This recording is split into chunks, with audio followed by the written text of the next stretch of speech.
What's going on, everybody? My name is Ariel. I'm a video producer for ReminderMedia. Today I'm joined with none other than the Luke Acree, President of ReminderMedia. What's up, everybody? And recently we've been getting a ton of questions from new real estate agents, so we just wanted to put a lot of those frequently asked questions into a video and kind of consolidate everything so you can get all of those frequently asked questions and their answers. Luke is going to be answering all of these. Obviously, you have a ton of experience working with real estate agents, but especially new real estate agents and coaching them to be successful. So we're going to run through, I think we have 6 or 7 questions. Might have a bonus question at the end, depending on how everything goes. So we're just going to get started. Are you ready? I'm ready. Let's do it. Cool. All right. Question number 1. What are the first 3 things I should do as a newly licensed real estate agent?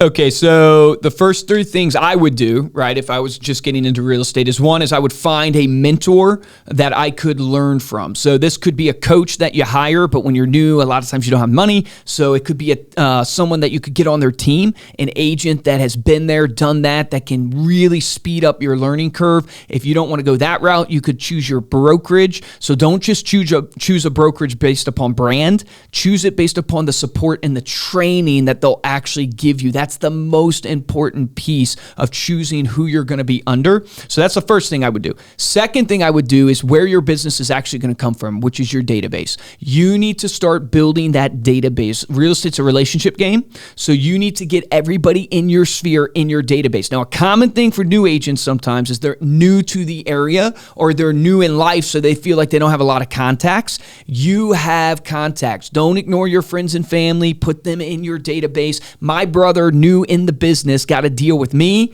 in a different state, got a deal with his aunt in South Dakota, and he's in Virginia because he got referral fees, right? So don't underestimate the power of your connections in your sphere. Third thing is, it's one thing to build the database. So you got a coach that's helping you, you're building your database, but you actually have to turn that database into business. That actually takes proactive outreach. You need to call through your sphere of influence, let them know who you are, why you got into real estate, and most importantly, the value that you want to bring to them and anyone that they can help connect you with. Do that. Those are the first 3 important things. Awesome. Love that. All right. Question number 2. What lesson can you teach me now that typically takes agents years to learn? There's no magic pill. There's no magic formula. And I know you might have heard that before, but what I'm sharing here is that you're going to find with, whether it's because I'm in marketing, right? The marketing systems that are out there. There are so many marketing systems out there. Which one do you choose? Don't jump from one to another just going, oh, well, this one's going to be the magic that brings me in the listings. The same applies for your systems, for your operations, everything in your business. The key is choose a system and actually commit to using it. The best system is the one you use. There's no magic formula. The same applies to your value proposition of solving problems. When you're new in the business, you're going to be thinking, oh my goodness, I don't know the answer to that question, or this seller, this buyer is throwing some crazy thing at me and I don't know what to do. And you're going to think there's an actual structured way that you should be answering this question, that these top producers somehow have a book of all the answers they go to that they've learned. It doesn't work that way. Your value proposition is you. It's really your ability to go solve problems. Even top producers that have been in the business for years and years and years, the only difference is not that they know the answer, it's that they have the confidence to believe that they can go get the answer and that they can solve the problem. So that's what you want to present, is that, look, you're not going to know all the answers. That's okay. Be confident in that because you know you can solve problems. Every problem can be solved. Have that confidence. Whew. Awesome. All right, so even though you just said there's no magic bullet, what lead generation strategies produce the fastest results? Okay, so if you're needing deals right now from a lead standpoint, then I would go to where the people are literally self-selecting, raising their hand saying, I want to sell my home. I mean, think about this. You have a literal website, a couple websites that you can go to every single day and see, hey, I want to sell my home. What would that be? Get into your MLS, see expired listings. These people have tried to sell their home, no success. They're actively trying. Call them, door knock, get in front of them, present your value proposition. You can get those to fall. Second would be go to forsalebyowner.com, go to Zillow, Make Me Moves, go to Craigslist, drive around your neighborhood and see the yard signs of people trying to sell their own home. They're literally raising their hand saying, I want to sell my home. you need to reach out to those people and share your value proposition. That's probably the fastest way to get a deal because they're trying. Then I would go to maybe open houses. Buyers you won't have a listing necessarily, but you can go run an open house for someone who does have a listing. A lot of times top producers don't want to spend a Saturday or Sunday at an open house. You can offer to do that for them in exchange for getting any of the hot buyer leads that come in that are unrepresented. So these people are actively coming to look at a house that they might want to purchase, and you could have the potential to get that. Third would be probably, or I guess that is third. So fourth would be call your database, like call your sphere, like I just mentioned in the first point. There's usually gold in your sphere, but the key here is being intentional, asking them, hey, do you need any help in real estate right now? Are you looking to actually sell or buy here in the near future? Or do you know someone who is? The average person, according to NAR, knows 2 to 3 people a year who need a real estate agent. So it doesn't take very many phone calls to get connected and connect the dots almost to find those buyers and those sellers.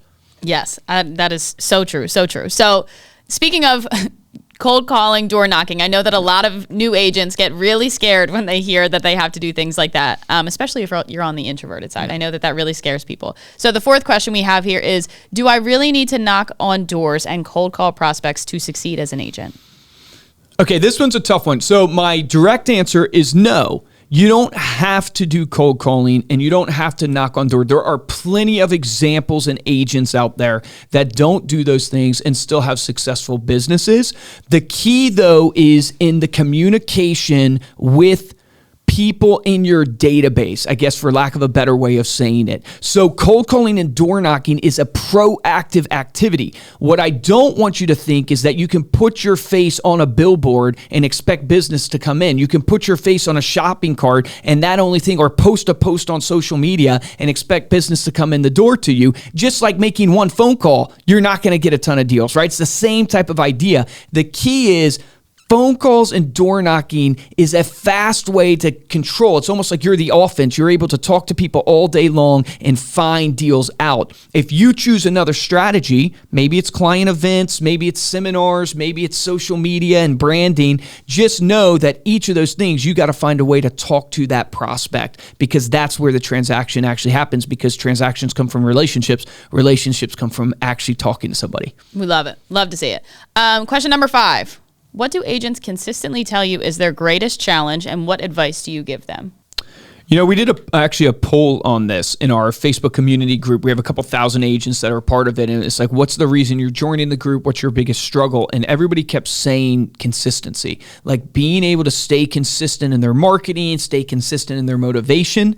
And what I would share with you is I think, you know, obviously strategies come and go, tactics change, technology changes things.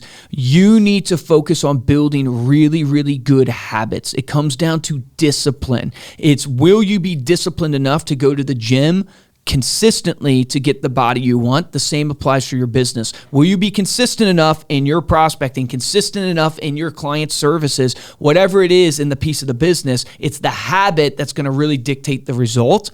And I would share with you what I share with a lot of agents is the biggest struggle that influences discipline and habits is motivation. It's like when you don't feel motivated, when you feel down, you don't have the discipline. That's where you get really weak and you slip. And I would encourage you to focus on how are you feeding your body, mind, and spirit. Those are the 3 pillars of your life that's going to dictate your motivation and where you're at.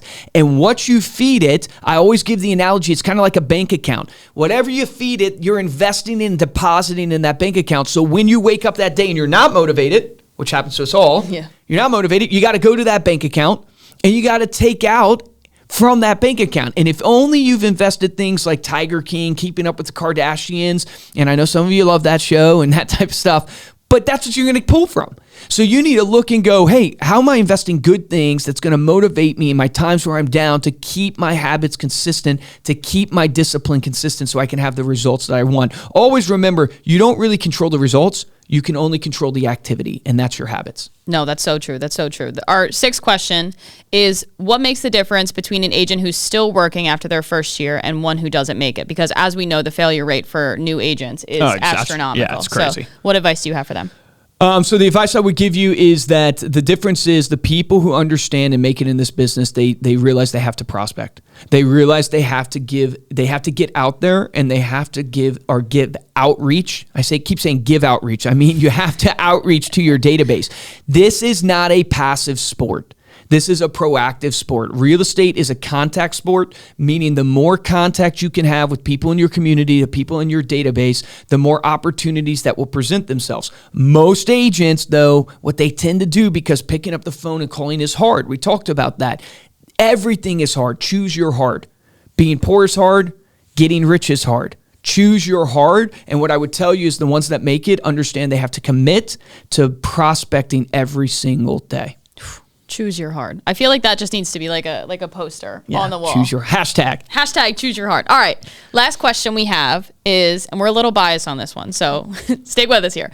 All right. If I only had to read one book or listen to only one podcast as we record this in our podcast studio, what should it be? Okay. So the podcast, you got to listen to Stay Paid. I mean, take action on that. Go to staypaidpodcast.com, subscribe on Apple, Spotify, wherever you listen. But in all seriousness, if you've liked any of this content, I mean, we have even better content on our Stay Paid podcast. We get to interview some of the top agents around the nation. They share their golden nuggets. It really, really can help your business. Book-wise, this one's tough. There's so many great books out there. The one that's probably most influential on my life from a real estate perspective is The Millionaire Real Estate Agent. So I've read that book probably 3 or 4 times. It's just really, really good. It's, what I love about it is Tony Robbins teaches success leaves clues. You don't have to reinvent the wheel. So many people get into business and think they got to be so innovative and come up with their own way. No, you just need to look in what the people who've gone before you, what's worked, make that a little bit better. Add your little spin on that. The Millionaire Real Estate Agent does a beautiful job of outlaying how to get to $1 million